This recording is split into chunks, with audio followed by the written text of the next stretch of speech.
హైదరాబాద్ పాత బస్తీ మెట్రో పనుల్లో వేగం పెంచాలని సీఎం రేవంత్ రెడ్డి సంబంధిత అధికారులను ఆదేశించారు. మెట్రో ఫేజ్ 2 పనుల్లో వేగం పెంచాలని దిశానిర్దేశం చేశారు. ఎంజీబీఎస్ చంద్రాయణగుట్ట మెట్రో కారిడార్పై కీలక నిర్ణయాలు తీసుకున్నామని తెలిపారు. 7.5 కిలోమీటర్ల పాత బస్తీ మెట్రో పనులపై సంబంధిత అధికారులతో సీఎం ఈరోజు ఎంసీఆర్ హెచ్ఆర్డీలో సమీక్షా సమావేశం నిర్వహించారు. గ్రేటర్ హైదరాబాద్లోని మొత్తం 150 వార్డుల్లో ఇవాల్టి నుంచి 10 రోజుల పాటు ప్రత్యేక పారిశుద్ధ్య కార్యక్రమం కొనసాగనుంది. ప్రతిరోజు ఉదయం 6 గంటల నుంచే క్షేత్రస్థాయి పనులు ప్రారంభం కానున్నాయి. ఇక రోడ్ల పక్కన పేరుకుపోయిన పాత చెత్తతో పాటు నాలాలు, చెరువులు, ఫుట్పాత్లు, పార్కుల్లో వ్యర్థాలను తొలగించనున్నారు. టెస్సెరాక్ట్ అడ్వాన్స్డ్ సిస్టమ్స్ భూ కేటాయింపుపై బీఆర్ఎస్ వర్కింగ్ ప్రెసిడెంట్ కేటీఆర్ సంచలన ఆరోపణలు చేశారు. కేవలం 1 లక్షతో ప్రారంభమైన కంపెనీకి 200 కోట్ల విలువైన 5 ఎకరాల భూమిని కేటాయించారని ఆరోపించారు. ఈ వ్యవహారంలో సీఎం రేవంత్ రెడ్డి భారీ కుంభకోణానికి పాల్పడ్డారని కేటీఆర్ విమర్శించారు. కడప జిల్లా పులివెందులలో పొలిటికల్ హీట్ పెరిగింది. వైసీపీ నిరసన ర్యాలీకి ప్రైవేట్ కళాశాలల విద్యార్థులను తరలించారంటూ టీడీపీ నేత బీటెక్ రవి ఆరోపించారు. పలు కళాశాలల వద్దకు వెళ్లిన ఆయన విద్యార్థులను రాజకీయ కార్యక్రమాలకు ఉపయోగించుకోవడం సరికాదంటూ మండిపడ్డారు. భద్రాద్రి కొత్తగూడెం జిల్లా దమ్ముగూడెం మండలంలో దారుణ ఘటన చోటు చేసుకుంది. కుటుంబ కలహాలతో భార్యపై భర్త కత్తితో దాడి చేశాడు. తుర్ర మహేశ్వరిపై భర్త శివాజీ విచక్షణారహితంగా కత్తితో దాడి చేయడంతో కాళ్ళు, చేతులకు తీవ్ర గాయాలయ్యాయి. వెంటనే స్థానికులు 108లో భద్రాచలం ఏరియా ఆసుపత్రికి తరలించారు. సైదాబాద్లో జరిగిన ప్రమాదంపై సంచలన విషయాలు వెలుగులోకి వచ్చాయి. మద్యం మత్తులో అతివేగంగా కారు నడిపి ఓ వ్యక్తి మృతికి కారణమైన 4 నిందితులను నార్సింగ్ పోలీసులు అరెస్ట్ చేశారు. ప్రమాదం తర్వాత తీవ్రంగా గాయపడిన రవీందర్కు వైద్యం అందించకుండా కారును లాక్ చేసి నిందితులు పరారైనట్టు దర్యాప్తులో తేలింది. హైదరాబాద్లో ఇసుక లారీ ఓనర్స్ అసోసియేషన్ ఆందోళనకు దిగింది. ఇసుక క్వారీల్లో లోడింగ్ పేరుతో కాంట్రాక్టర్లు, సిబ్బంది అదనపు వసూళ్లకు పాల్పడుతున్నారంటూ లారీ యజమానులు ఆరోపించారు. ఈ మేరకు ఖైరతాబాద్లోని టీఎస్ఎండీసీ ఎండీ కార్యాలయం ఎదుట నిరసన చేపట్టారు. కృష్ణానదిలో ఇసుక తవ్వకాలు లంక భూముల రైతులను ఆందోళనకు గురి చేస్తున్నాయి. ఇబ్రహీంపట్నం పవిత్ర సంగమం ప్రాంతంలో నిబంధనలకు విరుద్ధంగా భారీ డ్రెజింగ్ మిషన్లు, జేసీబీలతో ఇసుక తవ్వకాలు జరుపుతున్నారని రైతులు ఆరోపిస్తున్నారు.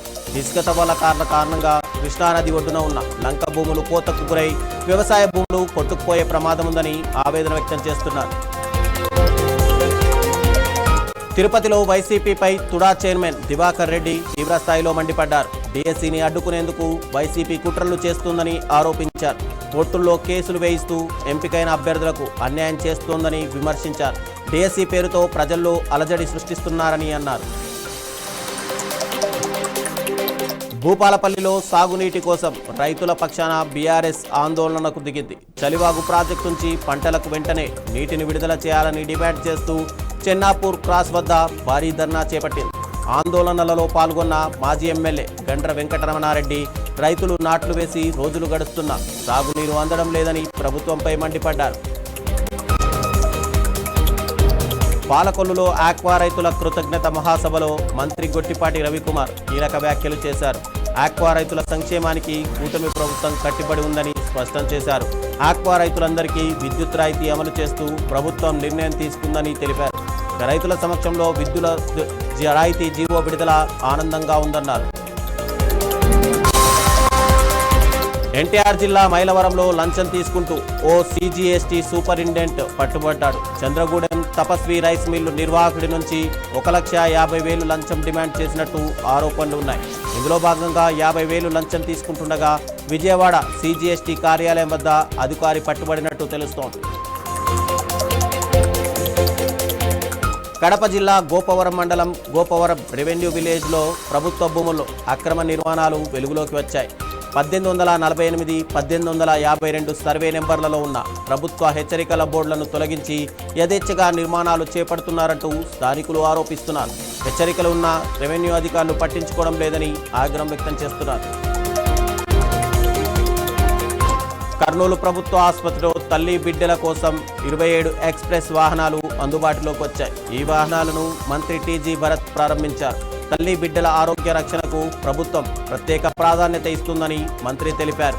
గ్రామీణ ప్రాంతాల నుంచి ఆసుపత్రులకు రాకపోకలకు ఈ వాహనాలు ఎంతో ఉపయోగపడతాయని చెప్పారు.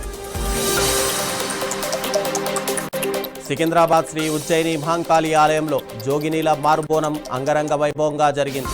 మంత్రి కొండా సురేఖ ఆధ్వర్యంలో ప్యారడైజ్ ప్రాంతంలోని మున్నూరు కాపు సంఘం నుంచి ప్రారంభమైన ఈ బోనాల ఊరేగింపు డప్పు విన్యాసాల నడుమ మహంకాళి అమ్మవారికి చేరుకుంది. భక్తి శ్రద్ధలతో జోగినీలు అమ్మవారికి మారుబోనం సమర్పించారు. అన్నమయ్య జిల్లా పీలేరు మండలం బోడుమల్లివారిపల్లి గ్రామ శివారులోని మల్లేశ్వర గుట్టలో శివలింగం వెలుగులోకి వచ్చింది. గుట్ట లోపల జ్యోతి కనిపించడంతో పరిశీలించగా మట్టిని తొలగించిన తర్వాత శివలింగం దర్శనమిచ్చిందని స్థానికులు తెలిపారు. విషయం తెలుసుకున్న భక్తులు పెద్ద సంఖ్యలో అక్కడికి చేరుకొని పాలు, పన్నీరు, నీటితో అభిషేకాలు, ప్రత్యేక పూజలు నిర్వహించారు. హైదరాబాద్ దిల్సుఖ్ నగర్లో పోలీసు ఉద్యోగార్థులు వినూత్న నిరసన చేపట్టారు. పోలీస్ ఉద్యోగాల్లో వయో పరిమితిని పెంచాలని డిమాండ్ చేస్తూ బోనాలు ఎత్తుకొని వీధుల్లో ఊరేగింపు నిర్వహించారు. రేవంత్ సర్కార్ నిరుద్యోగుల సమస్యలను పట్టించుకోవడం లేదంటూ ఆవేదన వ్యక్తం చేశారు. ప్రభుత్వం వెంటనే స్పందించి తమకు న్యాయం చేయాలని కోరారు. ఎలివేటెడ్ కారిడార్ బాధితులు ఆందోళన బాటపట్టారు. తమ స్థలాలు, భూములు కోల్పోతున్న నిర్వాసితులకు న్యాయమైన పరిహారం ఇవ్వాలని డిమాండ్ చేస్తూ రాజీవ్ రహదారి ప్రాపర్టీ ఓనర్స్ జేఏసీ ఆధ్వర్యంలో దీక్ష చేపట్టారు. ఎలివేటెడ్ కారిడార్ను తాము వ్యతిరేకం కాదని, బాధితులకు సరైన నష్టపరిహారం అందించాలని స్పష్టం చేశారు. ప్రభుత్వ పాఠశాలల అభివృద్ధికి సీజేపీ దేశవ్యాప్త ఉద్యమానికి పిలుపునిచ్చింది. ఆగస్టు 15 నుంచి గ్రామీణ ప్రభుత్వ పాఠశాలల్లో కనీస వసతుల కల్పన కోసం ఉద్యమం చేపట్టనున్నట్టు సీజేపీ వ్యవస్థాపకుడు అభిజిత్ దీప్కే తెలిపారు. గ్రామీణ విద్యార్థులకు పట్టణ విద్యార్థులతో సమానంగా మెరుగైన వసతులు అందించడమే తమ లక్ష్యమన్నారు. లగడికాపూల్లోని హైదరాబాద్ జిల్లా కలెక్టర్ కార్యాలయంలో బోనాల వేడుకలు ఘనంగా జరిగాయి. స్వయంగా బోనం ఎత్తుకున్న హైదరాబాద్ జిల్లా కలెక్టర్ ప్రియాంక ఆలా అమ్మవారికి బోనం సమర్పించారు. పోతురాజుల విన్యాసాలు, డప్పు చప్పుళ్లతో కలెక్టర్ కార్యాలయ ప్రాంగణం సందడిగా మారింది. అనంతరం కలెక్టర్ ప్రియాంక ఆలా అమ్మవారికి ప్రత్యేక పూజలు నిర్వహించారు. డ్రగ్స్కు వ్యతిరేకంగా తమిళనాడు సీఎం విజయ్ కీలక పిలుపునిచ్చారు. డ్రగ్ రహిత తమిళనాడు కార్యక్రమంలో పాల్గొన్న విజయ్ విద్యార్థులతో కలిసి డ్రగ్స్కు దూరంగా ఉంటామని ప్రతిజ్ఞ చేయించారు. డ్రగ్స్ వినియోగదారికి దూరంగా ఉండాలని, సన్నిహితులు మత్తు పదార్థాలు వినియోగిస్తున్నా చూస్తూ ఊరుకోవద్దని సూచించారు. హైదరాబాద్లో బీజేపీ ప్రభుత్వ విధానాలకు వ్యతిరేకంగా సిపిఐ పాదయాత్ర చేపట్టింది. సికింద్రాబాద్ చిలకలగూడ నుంచి వారాసిగూడ వరకు నిర్వహించిన పాదయాత్రను సిపిఐ రాష్ట్ర సహాయ కార్యదర్శి టీటీ నరసింహ ప్రారంభించారు. కేంద్రంలోని బీజేపీ ప్రభుత్వం విద్యార్థులు, యువత, మహిళలు, కార్మికులు, రైతులకు వ్యతిరేక విధానాలు అవలంబిస్తోందని ఆరోపించారు. శ్రీనగర్ స్వాతంత్ర దినోత్సవ వేడుకల సందర్భంగా వినూత్న తిరంగా ర్యాలీ నిర్వహించారు. చారిత్రాత్మక లాల్ చౌక్ ఘంటాఘర్ వద్ద సిఆర్పీఎఫ్ సిబ్బంది, పాఠశాల విద్యార్థులు కలిసి ర్యాలీలో పాల్గొన్నారు. హర్ ఘర్ తిరంగా ప్రచారంలో భాగంగా చేతుల్లో జాతీయ జెండాలు పట్టుకొని లాల్ చౌక్ వీధుల్లో ఉత్సాహంగా ప్రదర్శన నిర్వహించారు. మువ్వన్నెల జెండా ప్రాశస్త్యాన్ని చాటుతూ సాగిన ర్యాలీలో దేశభక్తి నినాదాలు మార్మోగిపోయాయి. హైదరాబాద్లో కేబీఆర్ పార్క్ చుట్టూ ట్రాఫిక్ ఆంక్షలు అమల్లోకి రానున్నాయి. ఈ నెల 18 నుంచి కేబీఆర్ పార్క్ పరిసరాల్లో వన్-వే విధానాన్ని అమలు చేయాలని ట్రాఫిక్ పోలీసులు నిర్ణయించారు.